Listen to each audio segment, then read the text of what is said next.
friends, it's Sharon and welcome back to Beauty and Beyond.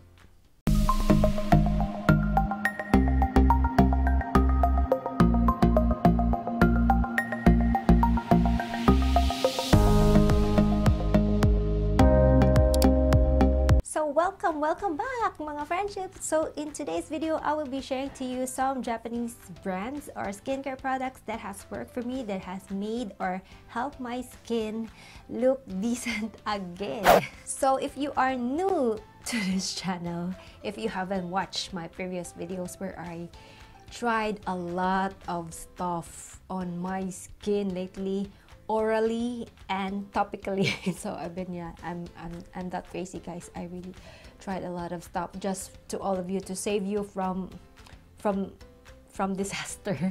So yeah, when I came back here in Japan, I got so tempted to try a lot of things, especially when I go to the drugstore. Oh my god, ang dami nilang skincare na available. So the crazy me always tries with whatever I see at the drugstore. So yeah, so that's what happened. I got a lot of breakouts and it was such a disaster. My skin looks so nasty. I'm back to zero again. I haven't experienced those for quite a while because I haven't been crazy for a while, but now I am crazy again, so that's why this is happening. Although there are a lot of products here that are not compatible with my skin, but still there are some few that are friendly still to my skin, guys, and I'm so happy that I found them.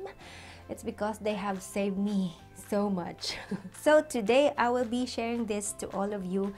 It's because you might be interested. Maybe nandito kayo sa Japan recently, or you are planning to visit Japan and you wanted to try something out here that is available here in Japan. And oh, by the way, guys, if you are new to this channel, also I wanted to mention that I have a very problematic skin, highly congested skin. I get hives easily, I get blackheads and whiteheads easily.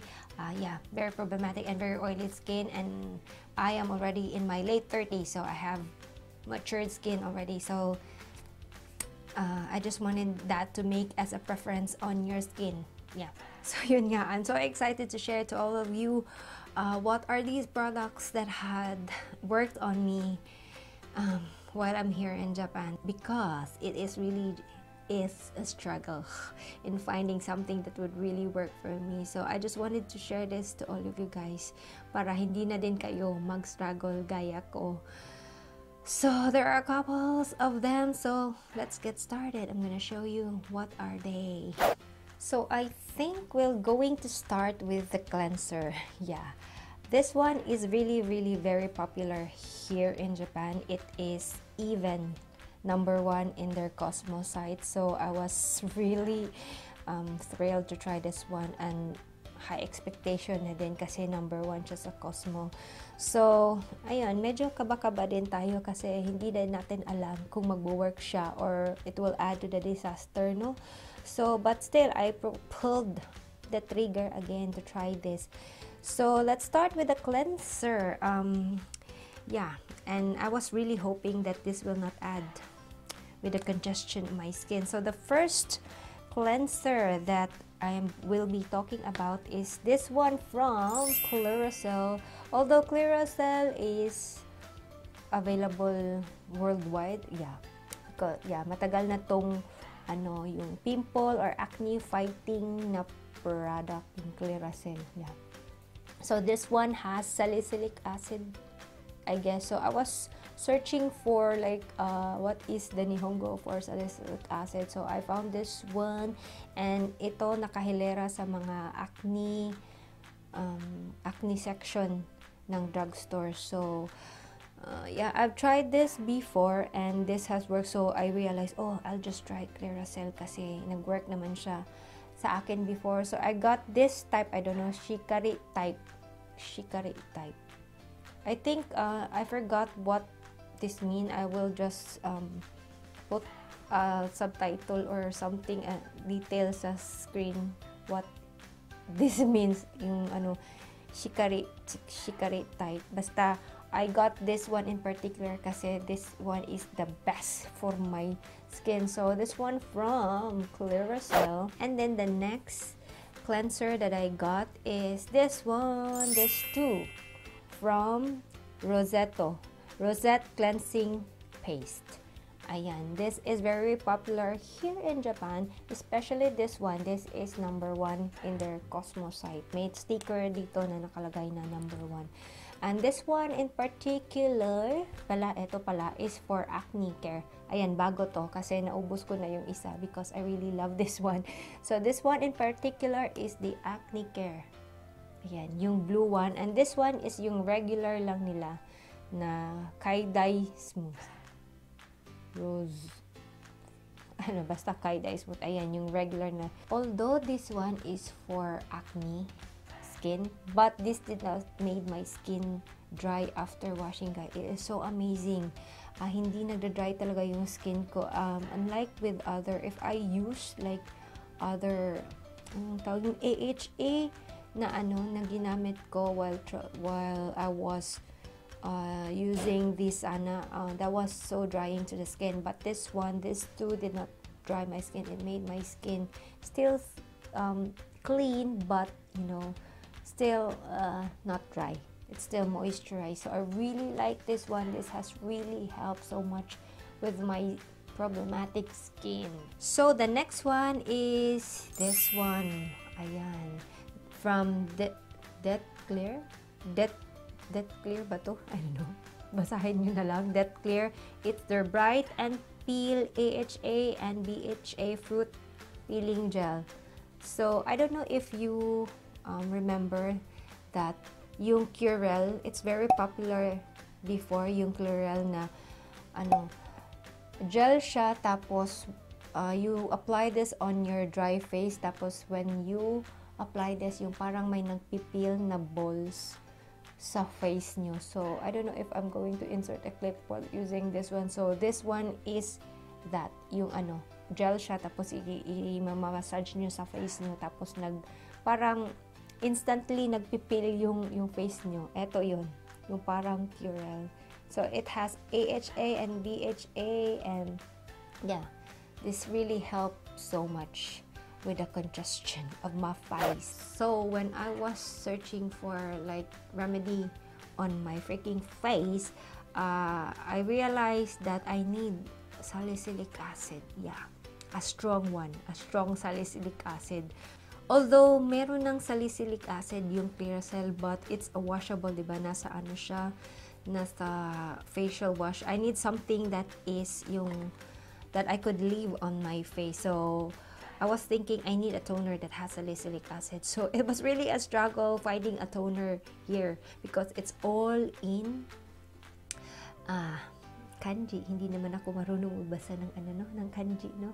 So, yeah, there are a lot of toners available but they don't have salicylic acid. So I was wondering, meron ba ka? So then again, I googled what is the Nihongo for salicylic acid, and then I went to the acne care section of the drugstore, and then I found this one. Yeah, I was so happy to find this one. It's because akala ko hindi na ako makakahanap ng toner na may salicylic acid, and it is guys, hindi mo akalain na toner to kasi parang pagtingnan mo, it's really typical Japanese na packaging. And I decided to get this one because nakita ko yung sticker na number 1 siya sa Cosmo site nila.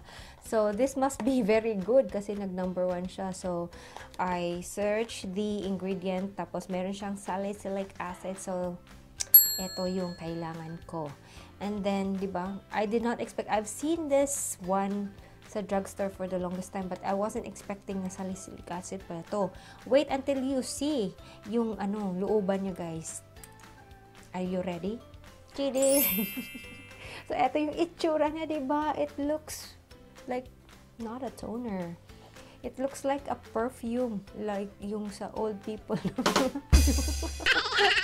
I'm so bad. Pero eto talaga, it's so weird looking. Parang gamot or something, or parang lalagyan ng lana or something. Pero eto talaga yung itsura niya. And this has really helped my skin a lot. Oh my god, the first 3 days that I've used this one, I really saw a significant change on my breakouts here. It has calmed my breakout. Tapos yung ano ko, whiteheads and blackheads, medyo nag-open, and then I try to squeeze it. Madali na lang silang i-squeeze. Tapos medyo nagwawalaan na din yung mga blackheads and whiteheads ko. And I don't have any new breakouts. Whenever I have a new breakout, tapos nilalagyan ko ito, nagda-dry siya agad. This is so freaking amazing. The only thing that I don't like with this one is yung ano niya, yung amoy. Grabe.